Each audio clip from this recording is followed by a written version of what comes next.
हाँ, जो मैं बता रहा था आप लोगों को कि साइंस टेक की हम बात करते हैं,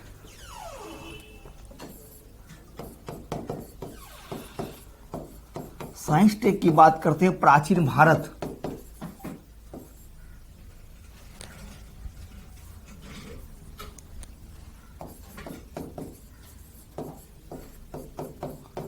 प्राचीन भारत में साइंस एंड टेक्नोलॉजी, यहां से खास करके देखा गया कि बीपीएससी में, बिहार लोक सेवा आयोग में निश्चित रूप से क्वेश्चंस होता है।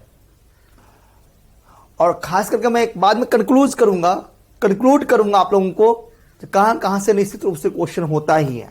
पहले तो एक सिलेबस को अच्छे से समझ लें, उसके बाद कंक्लूजन पर भी हम लोग आएंगे। तो यहां पर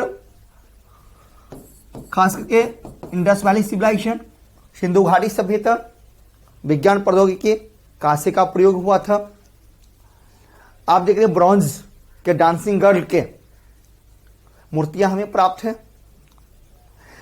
जो बुलकार्ट, बैलगाड़ी जिसको कहते हैं, कांसे के बने हुए, ब्रॉन्ज के बने हुए, उसके साक्ष्य प्राप्त हुए। तो टेक्नोलॉजी तो निश्चित रूप से था, मुद्राएं प्राप्त हुई है, सिल जिसको हम लोग कहते हैं, मुहरे प्राप्त हुई है। मल्टी स्टोरी बिल्डिंग की बात करते हैं तो निश्चित रूप से विज्ञान प्रौद्योगिकी तो जीवंत था, ठीक है।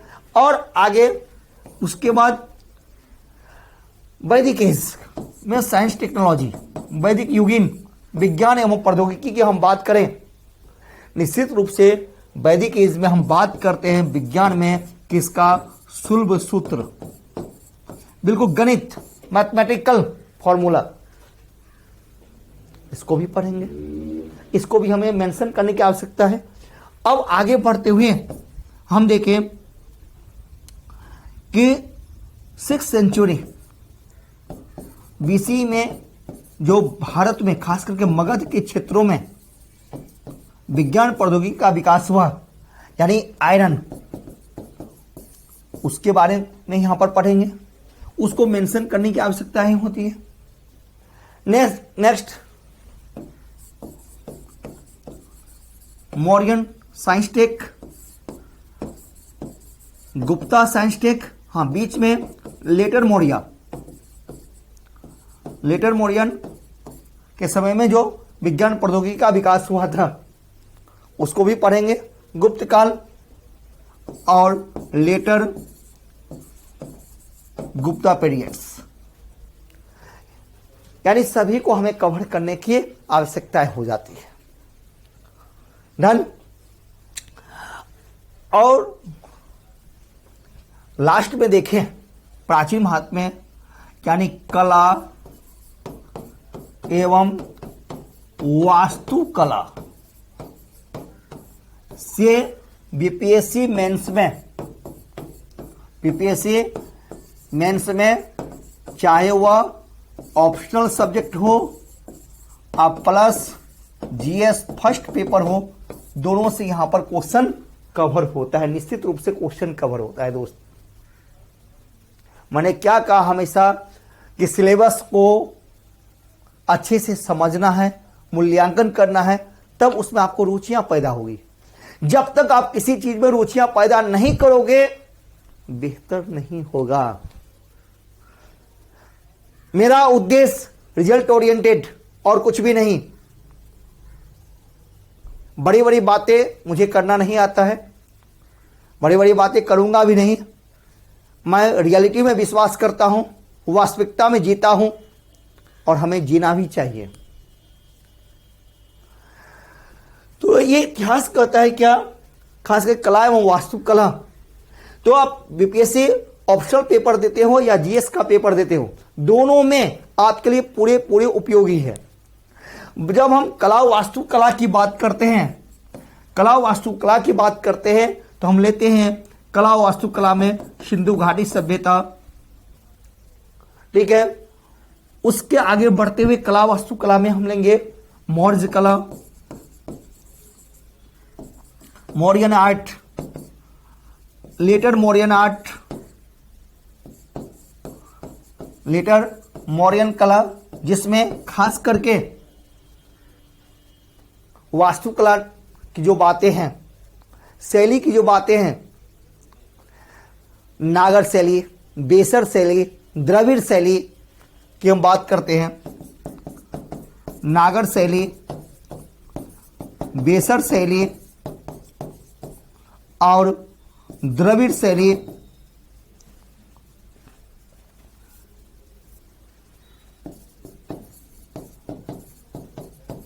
को पढ़ते हैं। अमरावती शैली को हम पढ़ते हैं। सभी को पढ़ने की आवश्यकता है। वास्तु कला में हम आगे देखें, गुप्ता आर्ट, तो कला को पढ़ते हैं। ठीक है, गुप्ता आर्ट जिसको स्वर्ण युग कहा गया, आर्ट एंड आर्किटेक्चर्स को लेकर के ही इस कला को प्राचीन भारत का गोल्डन एज कहते हैं, स्वर्ण काल के नाम से जाना गया, जिसमें बहुत सारी भ्रांतियां भी हैं। दो अलग अलग विचारधाराएं हैं, ये कहो अलग अलग विचारधाराएं काम करता है। यहां पर दो विचारधाराएं, कोई कहते हैं स्वर्ण युग था, कोई कहते हैं एक मात्र काल्पनिक था। उस पर अलग से हम लोग चर्चा करेंगे जब ये टॉपिक हम लोग पढ़ेंगे। खास करके उसके बाद लेटर गुप्ता आर्ट और साउथ इंडिया, दक्षिण भारत जो हम चलेंगे, पल्लव, राष्ट्रकूट,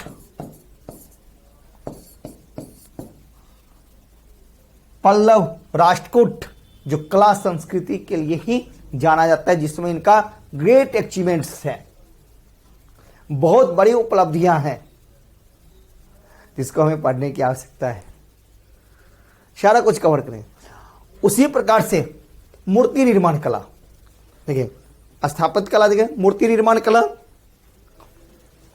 इसको हम देखते हैं स्कल्पचर आर्ट्स, यानी मूर्ति निर्माण कला की बात करें तो मूर्ति निर्माण कला इंडस वैली सिविलाइजेशन, मूर्ति निर्माण कला आगे मौर्यन पीरियड में, गुप्ता पीरियड्स में, लेटर गुप्ता पीरियड्स में और दक्षिण भारत में। खास करके जब हम पढ़ते हैं तो मूर्ति निर्माण कला को पढ़ेंगे। जब मूर्ति निर्माण कला से क्वेश्चंस पूछे जाते हैं तो कला क्या है, चाहे मूर्ति निर्माण कला हो, वास्तु कला हो या चित्रकला हो, वहां के समाज, वहां की संस्कृति, वहां की अर्थव्यवस्थाएं को हमारे सामने प्रेजेंट करता है। हम वहां के वस्तु स्थिति को उससे जान पाते हैं, वहां उस समय को, उस स्थानों को हम बेहतर देख पाते हैं।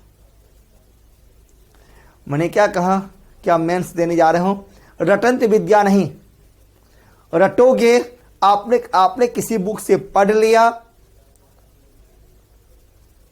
किसी को याद कर लिया, वो आपने लिख दिया, तो वो क्वेश्चंस आपके लिए, वो राइटिंग स्किल आपके लिए उतना उपयोगी नहीं होगा। फिर मैं रियलिटी बात कर रहा हूं, वस्तु स्थिति की बात कर रहा हूं। आपको अपना लॉजिकली थिंकिंग देने की आवश्यकता है।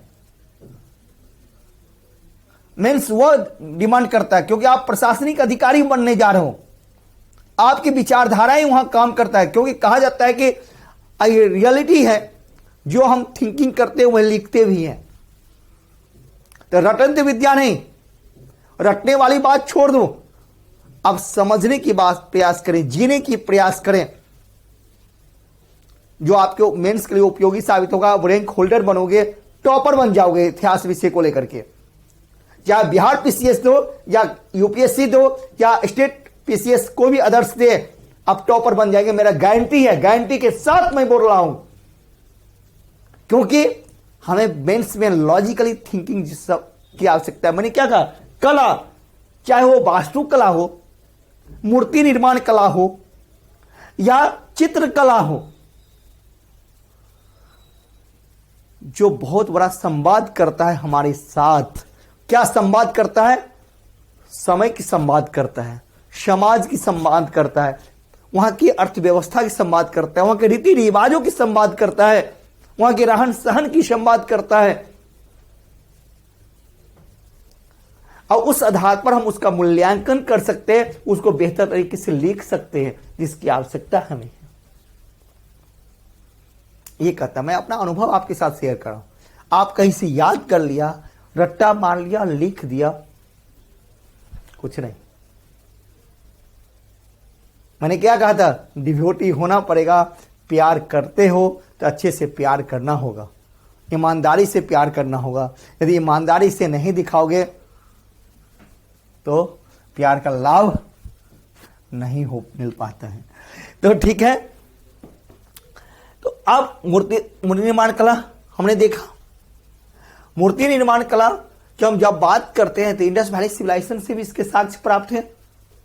ठीक है, मौर्य काल से यक्ष यक्षिणी की मूर्तियां, यह बिल्कुल आप, मैंने क्या कहा कि फर्स्ट पेपर जीएस मेंस के लिए भी काफी उपयोगी साबित होगा। खास करके उसके बाद हम देखते हैं आगे हम बात करें, पेंटिंग की बात करें, चित्रकला की बात करें। तो प्राचीन भारत की जब चित्रकला की बात करते हैं तो हमें पाषाण काल से ही चित्रकला के काफी एविडेंस प्राप्त होता है। तो चित्रकला की बात करें प्राचीन भारत में तो हमें पाषाण काल को उठाना होगा, यहां से लेना होगा, क्योंकि यहां से पाषाण काल से चित्रकला के काफी साक्ष्य हमें प्राप्त हैं। अब आगे बढ़े, हमें चित्रकला के साक्ष्य प्राप्त के लिए आगे की ओर बढ़ते हुए चले तो हम बात करते हैं चित्रकला में खास करके कि मौर्यन पीरियड में जो हमें एविडेंस प्राप्त है, गुप्त काल में जो चित्रकला प्राप्त है, और खास करके जब हम प्राचीन भारत की बात करें तो बिहार को हम छोड़ नहीं सकते हैं, यानी साथ साथ हम लोग पढ़ लेंगे, यानी कि पटना कलम शैली। पटना कलम शैली, इससे क्या होगा कि GS first paper mains, GS first paper जो मेंस है वो हम कवर कर लेते हैं। पटना कलम शैली, मधुबनी चित्रकला, मिथिला चित्रकला जिसे कहते हैं, पाल कला की बात करें, मंजूषा शैली की बात करें, हम कवर करते, जिसे हमारा ऑप्शनल पेपर भी कवर हो और हमारा जीएस फर्स्ट पेपर दोनों कवर हो जाए, एक पंथ तो काम। ठीक है, तो एंशिएंट में इससे अधिक हमें जाने की आवश्यकताएं नहीं है। ओके, अब आगे की ओर बात करें। बात है कि सिलेबस थोड़ा सा लंबा है, लंबा नहीं कहे बल्कि उसको समझाने का जो तरीका है वो काफी मैं डिटेल्स में जा रहा हूं, इसलिए लंबा सा दिख पड़ता है। लंबा है नहीं, मैं एक एक बातों को क्लियर कर देता हूं, तोड़ दिया हूं यहां पर, जो अच्छे से उसको समझ सके, कर सके, देख सके। अब बात करें हम बात करें मध्यकालीन भारत की ओर चले, दूसरा भाग। अभी तक तो एंशिएंट हमने पढ़ा, अब मध्यकालीन भारत की बात करें तो मध्यकालीन भारत प्रारंभ करने से पहले थोड़ा सा हम बात करें पूर्व मध्यकाल।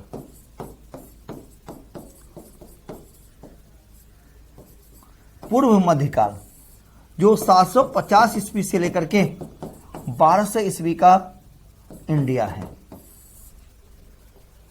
पूर्व मध्यकाल, यहां से क्वेश्चंस होने की संभावना होती है, खास करके हमारे सिलेबस में जो रखा गया है मुख्य परीक्षा में, वैकल्पिक विषय के मुख्य परीक्षा में जो रखा गया यहां पर, तो इसको दो भागों में हम समझ लें। नॉर्थ इंडिया उत्तरी भारत और साउथ इंडिया दक्षिण भारत। इस समय के उत्तरी भारत और दक्षिण भारत को समझे। सिर्फ मेरा सिलेबस पर एक रिव्यू है, अभी कोई टॉपिक में पढ़ा नहीं रहा हूं। तो यहां देखें, जैसे नॉर्थ में खास करके राजपूत युग यानी सामंतवादी युग, इसको पढ़ने की आवश्यकता है। और क्योंकि इस समय समाज अनेक भागों में, अनेक टुकड़ों में विभाजित हो चुका था, अनेक सामाजिक कुप्रथाएं थी, ठीक है। समाज में ज्ञान विज्ञान तो था, लेकिन बहुत सारी उसमें आडंबर था, बहुत सारे उसमें भ्रांतियां थी, यानी बहुत सारी धार्मिक मान्यताएं थी, वही शूद्र की बातें थी समाज में। खासकर फ्यूडल सिस्टम जो है, फ्यूडल एज जिसको कहा गया, सामंतवादी युग कहा गया, उसको पढ़ेंगे। और इसी समय यहां पर नॉर्थ में क्या होता है, भारत में तुर्कों का आक्रमण, यानी भारत में मुस्लिमों का आक्रमण। मुस्लिमों के आक्रमण के समय क्वेश्चन होता है, मुस्लिम के आक्रमण के समय भारत, समय का भारत, इसको विश्लेषण की आवश्यकता है दोस्त। मुस्लिम आक्रमण के समय का भारत, उस समय इंडिया कैसा था, उस समय सामाजिक व्यवस्थाएं क्या थी, भारत की राजनीतिक संरचनाएं क्या थी, खासकर उत्तरी भारत में। क्वेश्चंस बन सकता है यहां पर, जिसको समझने की आवश्यकता है मुख्य परीक्षा में। जब भारत में मुस्लिमों का आक्रमण होता है, अरब का आक्रमण हुआ, उसके बाद टर्की का आक्रमण हुआ, तो उस समय जो इंडिया जो था, भारतीय समाज किस प्रकार का भारतीय समाज था, उत्तरी भारत की राजनीतिक संरचनाएं क्या थी, सामाजिक व्यवस्थाएं क्या थी, उसको हमें जानने की आवश्यकता है, जिसको मैं आगे व्याख्या करूंगा, एक एक करके व्याख्या करूंगा, ठीक है। हाँ, साथ साथ अलबरूनी और फिरदौसी दो चर्चित यहां पर यात्री हैं। अलबरूनी का भारत वृत्तांत खास करके हमारे बीपीएससी के सिलेबस में मेंशन किया हुआ। अलबरूनी, हालांकि फिरदौसी भी थे, लेकिन खास करके स्पेशली हमारे सिलेबस में अलबरूनी को रखा गया है। तो निश्चित रूप से अलबरूनी का भारत वृत्तांत हम पढ़ेंगे ही, ठीक। अब देखिए दक्षिण भारत चलें, इस समय का दक्षिण भारत को देखें तो यहां पर हम खास करके मुख्य परीक्षा में चोल साम्राज्य को देखते हैं। चोल साम्राज्य खास करके जो हमारा सिलेबस में चर्चित रहा, यहां से निश्चित रूप से क्वेश्चंस होने की संभावनाएं होती है और होता ही है।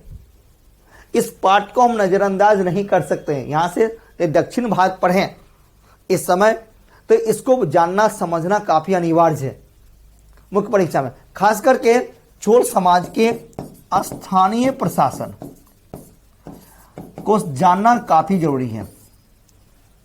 क्वेश्चन बनता है, क्या चोल प्रशासन का जो स्थानीय स्वशासन जो था, लोकल गवर्नमेंट जो था, क्या वर्तमान पंचायती राज का सूत्रधार था? क्वेश्चन देखो बनता है कि नहीं। मैंने क्या कहा, हमारा अप्रोच बिल्कुल अलग होना चाहिए। बेटा, हम लोग एकेडमिक एग्जाम की तैयारी नहीं करने जा रहे हैं, हम लोग सिविल सर्विसेज की तैयारी कर रहे हैं, पीसीएस की तैयारी कर रहे हैं।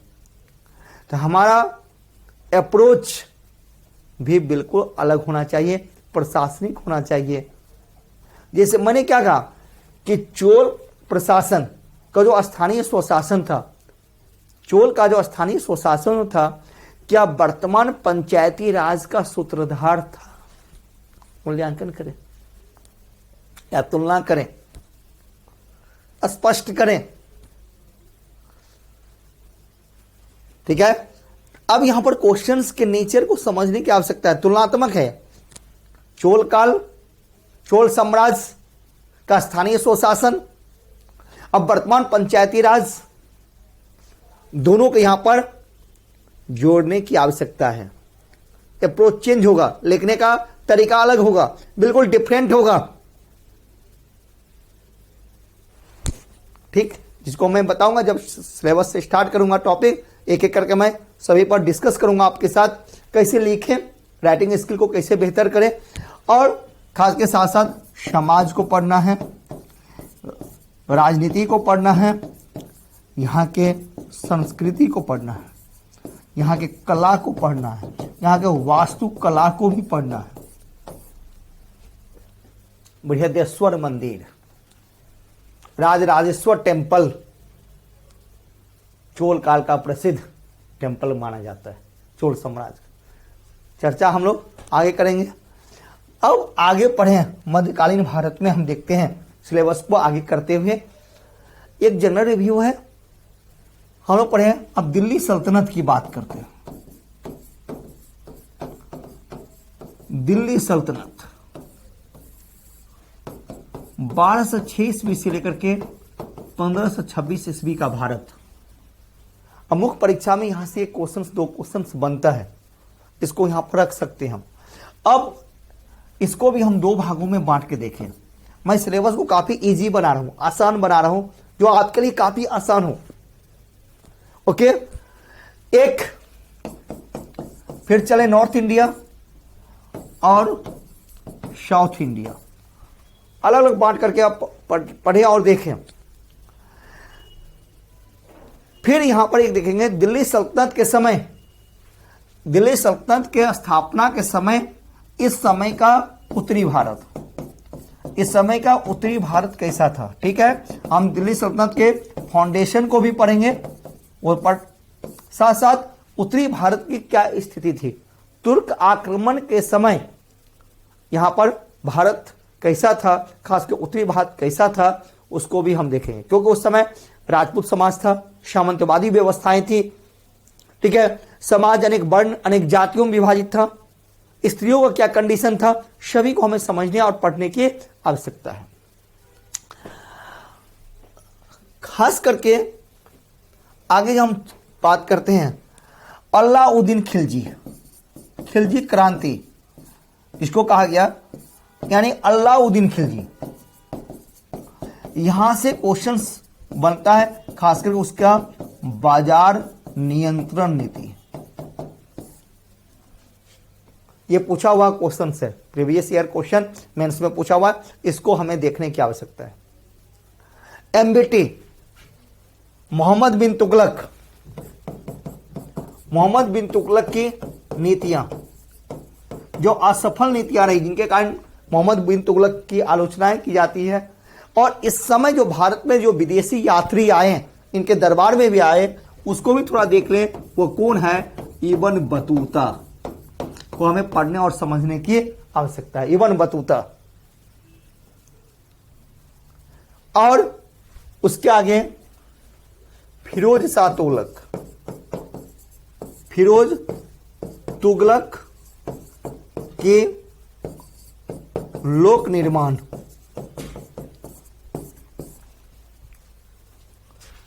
दिल्ली सल्तनत से मेंस एग्जामिनेशन में इससे अधिक पढ़ने की आवश्यकता नहीं है, इससे बिल्कुल आवश्यकता नहीं है। अब साउथ इंडिया में उस समय देखें तो सिर्फ हम यदि विजयनगर एम्पायर,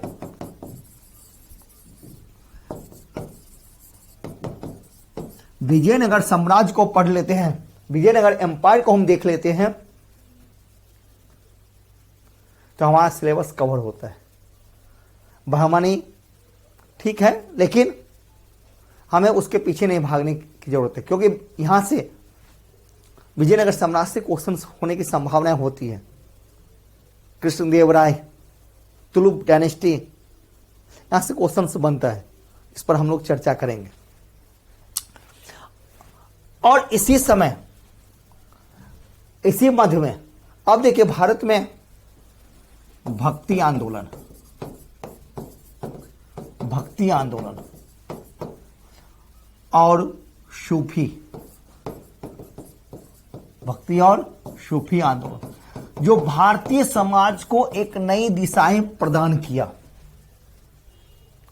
भक्ति आंदोलन, सूफी आंदोलन, भक्ति आंदोलन हिंदुओं के मध्य एक सुधारवादी आंदोलन था, ठीक उसी प्रकार से मुस्लिमों के अंदर, इस्लाम के अंदर सूफी एक सुधारवादी आंदोलन था।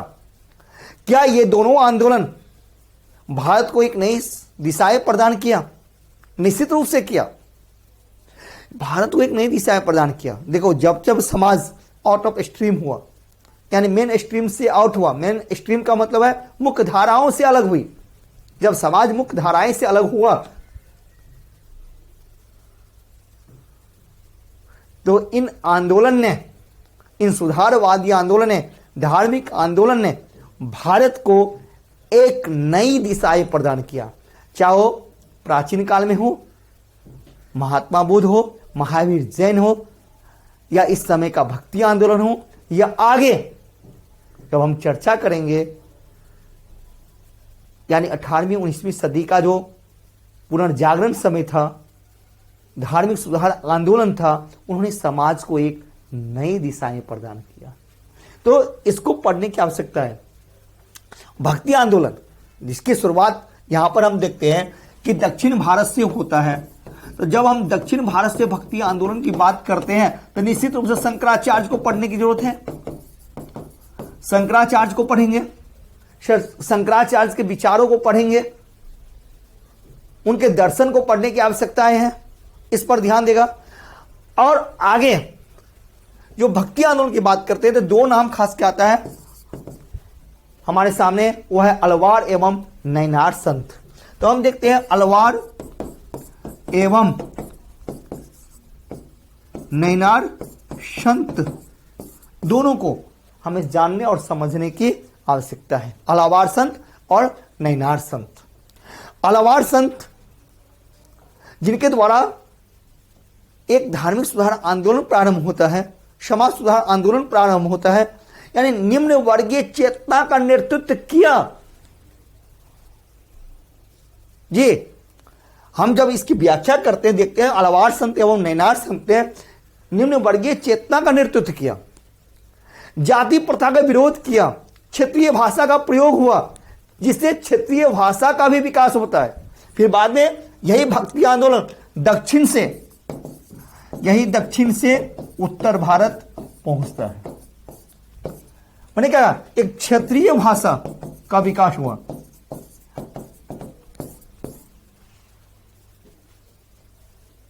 नवीन शिल्पों को मान्यता प्राप्त हुई है।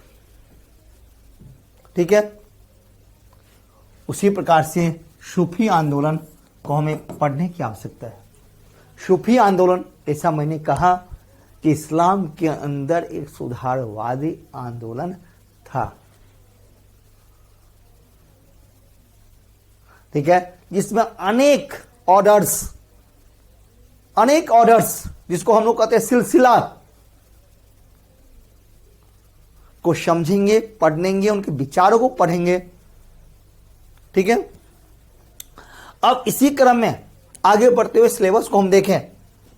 हमारा सिर्फ बीपीएससी मेंस ऑप्शनल को लेकर के है, उसी को मैं टारगेट कर रहा हूं, अन्य को नहीं अभी।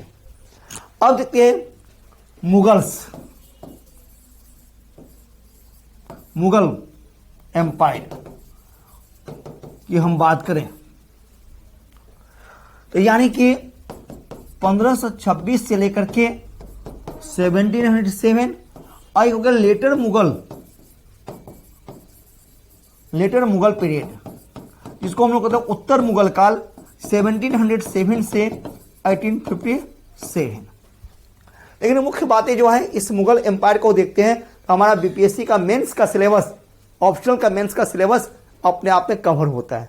चलो देखो इसमें हमें क्या पढ़ना है। मुगल समय, इसको भी हम दो भागों में बांटते हैं। इस समय का उत्तरी भारत और दक्षिण भारत। ओके, उत्तरी भारत में हम देखते हैं कि मुगल काल को जो हम पढ़ते थे, इसके सोर्सेज को पढ़ने की आवश्यकता है, खास करके साहित्यिक सोर्सेज, साहित्यकार को पढ़ने की आवश्यकता है। ठीक है, यानी साहित्यकार जो है वह, और बाबर का आक्रमण होता है भारत में। तो बाबर के आक्रमण के समय, यानी कि जिस समय मुगल काल का यानी मुगल एम्पायर का फाउंडेशन हुआ, मुगल साम्राज्य का स्थापना हुई, उस फाउंडेशन के समय भारत क्या था, भारत क्या था, उस भारत को जानने की जरूरत है। यानी कि बाबर के समय का भारत कैसा था, बाबर के समय का भारत कैसा था। और उसके बाद हम देखते हैं हुमायूं। ठीक है, यहां से क्वेश्चन बनता है, हो सकता है। देखिए, जब बाबर का भारत में आक्रमण हुआ, उत्तरी भारत विभिन्न रियासतों में विभाजित था, अनेक राजनीतिक विभाजन था भारत में, कोई केंद्रीय सत्ता नहीं थी, कोई केंद्रीय प्रशासन मजबूत नहीं था, राजनीतिक एकताएं नहीं थी। उनको हमें जानने और समझने की आवश्यकता है। अब देखिए, ठीक हुमायूं जब हम पढ़ते हैं, इसी समय हम ये भी देखते हैं कि दक्षिण भारत की तरफ पुर्तगाली का नियंत्रण भी होता है, खास करके व्यापारिक नियंत्रण को पढ़ने से समझता है। यानी कि आधुनिकीकरण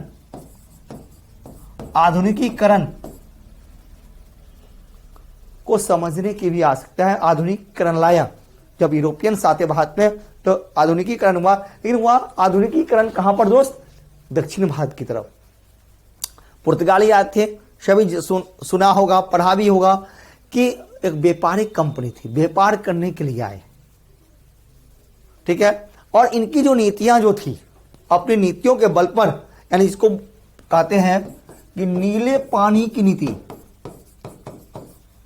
नीले पानी की नीतियां पुर्तगालियों की थी, ब्लू वाटर पॉलिसी। और इसी नीतियों के अंतर्गत अपने आप को वहां पर इस्टेब्लिश्ड हुआ।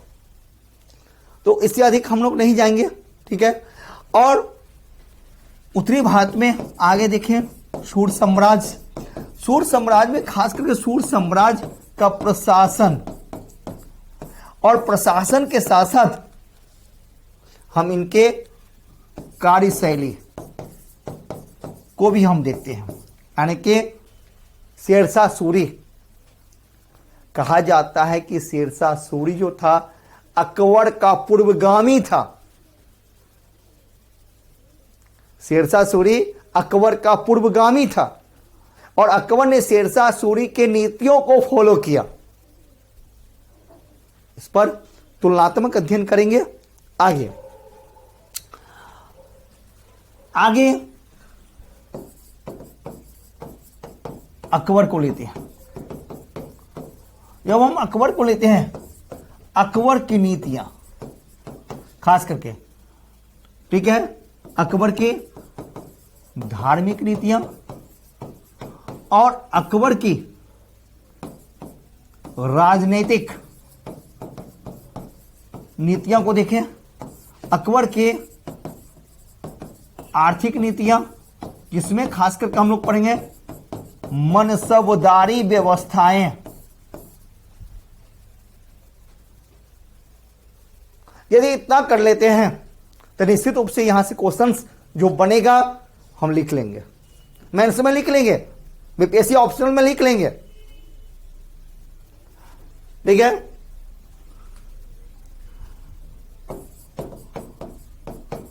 औरंगजेब,